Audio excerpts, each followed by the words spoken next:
Cool. So this is all get cut out right here. Yep. When we actually do it, but yeah, whenever you're ready. Okay, you just ready to go? ahead. Yep. Okay. Good morning. I'm Robert Rogers, and I'm with Contra Costa County Supervisor John Joya's office, and I have the pleasure of being here today with Andrew Melendez, our intern, and also a celebrated student at St. Mary's College, and someone who's brought a real tremendous value to our Thank office. This is our first podcast, and in part, this is occurring because of Andrew's foresight and technical expertise. And we're going to talk a little bit about the role of public service and public education and the opportunities for young people to engage in public service in a positive and productive way, especially with government officials at the local level. Mm-hmm. County Supervisor John Joya has always taken a keen interest in, and it's very important to him to provide leadership opportunities to young people. And of course, Andrew is part of that legacy as well. So with that, Andrew, I'd like to let you introduce yourself a little bit. Well, thank you so much. First of all, I couldn't introduce myself much better than that. But yeah, I'm Andrew Melendez. I'm a student studying political science over at St. Mary's College of California. And it's just been an incredible honor to be here with the County Supervisor Joya's office and be here with such an amazing group of people who really believe in the dream that I have, which is my belief in public service and my belief that politics can be used to better the people around us and to make our communities greater. When I began studying politics in around 2016, I never thought I would get to a point like this where I would really be able to apply all of the knowledge that I've learned in politics into real tangible actions. And the office has really provided that for me. I come here every single week with just such a great amount of respect for government and such a great enthusiasm as well for the kind of work that's being done. Getting to talk to city council members and mayors and supervisors and just so many people within the government sphere has really just invigorated my love for politics in a way that I would never have had the opportunity to if I were only studying and if I were only reading about it in books. So for many young people like myself, this idea of where we get started in politics it's often just something that's very, very daunting to really tackle. Government and politics encompasses such a wide range of different ideas and different focuses that it's almost hard to kind of pick where you want to start off. And so, this internship that we've started here in the office has been really great for me to understand where I want to place my efforts in the long run for my political career as well. Receiving the encouragement and receiving the support from so many different people across the entire county has really, made myself understand, just how important it is to build connections, to be a community leader, and most of all, to just learn to love, and learn to love everything about government and what its possibilities can be across all of its many different departments, across all of its offices, and even across the individuals as well. That's tremendous, Andrew. Thanks very much for that wide-ranging description, and it's very inspiring as well. Andrew, I love the story of how you came to this office. I know it well, but I think that your perspective is more valuable, and I know that everyone else would like to hear about it as well. Andrew, tell us a story. How did you come to this office? How did this come to pass? Oh, wow. Well, it was just a series of many, many fortunate events that really allowed this all to happen. I work over at the Jo-Ann Fabrics in El Cerrito, which is a few minutes away, and we have a regular set of regulars that like to come in. They're very great characters, and in 2021 around that time, I got to meet one individual. Her name was Shirley McGee, and she had been coming into Jo-Ann Fabrics for on and off for a few months, buying yarn, getting to talk with employees, and I've had great conversations with Shirley, and there came to a point where she asked me, like, oh, well, what are you interested in college? What are you studying? And I said, well, I study political science, I study sociology. And she looked at me and she said, I did that too. Like, I have a great opportunity for you if you would allow me to help you out a little bit. I know someone by the name of Robert Rogers, and he works over at the office of Supervisor Joya, if you've ever heard of him. And I said, I have heard of Supervisor Joya. And so she said, let me go ahead and give you a good word. I'll go ahead and next time I talk to Robert, I'll let him know about this young political science student working at Jo-Ann Fabrics who's interested in public service and interested in government. And from there, the rest is history. I got a call from Robert about a few months later, just asking to come into the office and, talk about, the possibility of working together. And so that's exactly what happened. I came into this office. I was so nervous. I didn't know what was going to happen. I had never really had any experience with any kind of elected officials. I didn't know what to expect coming in. But as it turns out, it's been a great opportunity for me. It's something that I hold really dear to my heart, this idea of politics and the ability that it can have. And you allowed that to really shine. The moment that we came in, you emphasize this idea of storytelling, of humanizing the individual, and of, just ensuring that no matter what, we're able to really find, really, really great stories and really great inspiration from our own experiences. And that was the first thing that we talked about as well. Is just what's our story? What are the factors that lead us to the positions that we hold today? And what are the different kinds of influences that we have on the people around us and that the people have had on us? And so from that moment, I knew that I was in the right place. And since then, it's been such a great opportunity to be here in this office. Well, that's fantastic. Thanks so much, Andrew. And I know you're a modest guy, but you also neglected to mention that part of that introduction was when you gave me that paper that you've written on the political instability in history of El Salvador. Mm-hmm. And I read that paper. It was a heavy-duty work of international relations, and I was very impressed and certainly wanted to make your acquaintance. Lesson being, take your studies and your writing, take it very seriously, because people do read and they do listen, they do care.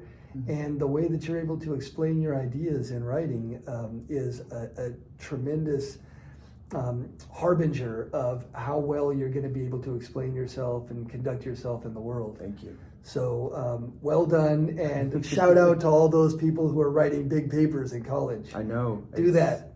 It's hard. It's really difficult to really hone your writing skills, but it's such an important skill to learn. And I love applying it to politics because I just find so much joy in really analyzing and really trying to get to the heart of what these arguments are and what these theories are in politics. And writing is such a great medium. I learned to love it during my time in college. And so for all the young people out there who might not want to write that next essay, just hopefully you can kind of look at it through a different lens of what is the purpose of what I'm writing, what can I gain from it as well, what is the experience that I can gain, what's the knowledge that I can build upon to make this happen. And so I came out of I came into college, not much of a great writer. I didn't enjoy writing. But as I build up my skills and I understand the importance of what writing can really have, especially in politics, it became something that I was very, very passionate about. And I'm glad that when you were able to read my essay, you kind of saw that passion that I had for politics and for writing in there as well. So thank you. You're welcome. Politics, it occurs to me, has become kind of a dirty word to a lot of people. Mm-hmm. Government as well, government service. In some ways, there's an erosion of the kind of respect and the regard that people might have mm-hmm. for these vocations. And a lot of that is, of course, driven by what we see in the media, what you watch on television, cable. The vision that people see of politics is often much different than the reality, especially at the local level. Yeah. What is it in your work here at Supervisor Joya's office, where you're working on the ground, in the community, with people on a daily basis, working with government officials and people in various departments, public servants of all different stripes? What is it that you're seeing here that you think a lot of folks in your life or at your school or where else would not necessarily understand or not necessarily recognize? What is it that they're missing? I think a big thing that people kind of tend to, I guess, oversee is is this idea that there are elected officials and there are government leaders and there are government people who have the best interests of the people at heart. I think when we look at what's going on with national media, we tend to kind of look at what's happening with governors across the country and this kind of political tension and polarization that we see, and we use that as a way to dismiss government entirely, when in reality that's really not the case at all. Even if we look at how politics is running just here within the Bay Area, if you really take the time to engage yourself in local politics, you see just how passionate everyone is about the work that they do. Whether it's from city council members to people who work in different departments across the county, to even Supervisor Joy himself, you really understand after you take a deeper look at what politics can be and what politics is, and you kind of see that correlation, that it really is, it's passionate work, and it's work that's done, day in and day out. There's this hard work being done every single day to make sure that our communities are the best that they can be. And I want to emphasize that point as well to all the young people out there, all the college students like myself who came into politics with such a pessimistic viewpoint. It doesn't have to be like that. And in reality, we have to reframe, how we think politics can be. We could take a pessimistic viewpoint and really discount politics in its entirety just by saying, there's political tensions, there's all this drama going on, I'm gonna ignore politics and I'm not gonna care about it anymore. Or you could look at it from the way that we're doing here in Contra Costa County and really just see that, there are problems going on, and there are nationwide problems, there's local problems, but we have the passion, we have the willpower, and we have the support from the communities here to really make a change, and a positive change. So I guess to end my rambling, it's, politics here is much more personal, it's much more local, and I think once you take a look into what politics is here in local government, you can really see the hard labor and the hard work and the love that is being put into the communities here. If you turn on the television or you read whatever website, you get the impression that politics is partisanship, right? We know that that's the story that sells. And so people really focus on that. Where is the division? Where's the tension? Who's scoring points here or there in terms of ideology or partisanship? Right. Yet the reality might be a little different, right? I can't speak for what it's like in Washington on a daily basis, but here in Contra Costa County, we do a ton of work for our communities. Mm-hmm. This matters. This is, there's multi-billion-dollar budgets, there's capital improvement. This is politics that impacts people's lives. Now you're here on a daily basis, you have been for months. How much of that partisanship, that sniping, that ideological warfare that people see on TV, how much of that do you see in reality? Well, yeah, it's really not there. I mean, if I'm being completely honest, once you really look at how policies are driven and how action is taken here at a local level, you kind of understand that, it's not much of any sort of political tensions based on party lines. It's really, you see people coming together to really do what's best for the entire community. And it's not just, Democrats doing what's best for Democrats or Republicans trying to do what's best for Republicans. I think, my experience here in this office and just interacting with, leaders across Contra Costa County, there's this prevailing sentiment that, we're doing what's best for everyone. And I think a large part of that has to do with the fact that, a large portion of people here in Contra Costa County support that vision too.